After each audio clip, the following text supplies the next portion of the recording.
గత 5 ఏళ్లు అధికారంలో ఉన్నప్పుడు వైఎస్ఆర్సీపీ అధినేత వైఎస్ జగన్మోహన్ రెడ్డి ఒక్కసారి బెంగళూరు వెళ్లారు. కానీ అధికారం కోల్పోయిన తర్వాత తరచూ బెంగళూరు వెళ్లి వస్తున్నారు. దీని వెనక ఆసక్తికర చర్చ నడుస్తోంది. మరోవైపు జగన్ జాతీయ స్థాయిలో వైసీపీని బలోపేతం చేయాలని చూస్తున్నట్లు వైసీపీ శ్రేణులు చెబుతున్నాయి.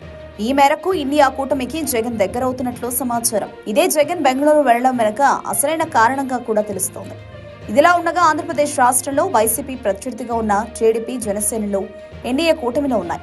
దీన్ని బట్టి ఎలా చూసినా ఎన్డీఏకి వ్యతిరేకంగా ఉన్న ఇండియా కూటమి వైపు జగన్ మొగ్గు చూపడంలో ఎలాంటి సందేహం లేదు. కాంగ్రెస్ పార్టీకి దగ్గరయ్యే ప్రయత్నంలోనే జగన్ తరచూ బెంగళూరు వెళుతున్నారని వైసీపీ శ్రేణులు కూడా చర్చించుకుంటున్నాయి. కర్ణాటకలో అధికారంలో ఉన్న కాంగ్రెస్ ప్రభుత్వంతో ఈ మధ్య ఎక్కువగా జగన్ మంతనాలు జరుపుతున్నారట. ఆ రాష్ట్ర ఉప ముఖ్యమంత్రి, పీసీసీ అధ్యక్షుడు డీకే శివకుమార్ సహాయంతో జగన్ ఇండియా కూటమికి దగ్గరవుతున్నట్లు ప్రచారం ముమ్మరంగా సాగుతోంది. ఇప్పటికే చాలా మంది ప్రముఖ నేతలు వైసీపీని వీడి వలసబాట పట్టారు.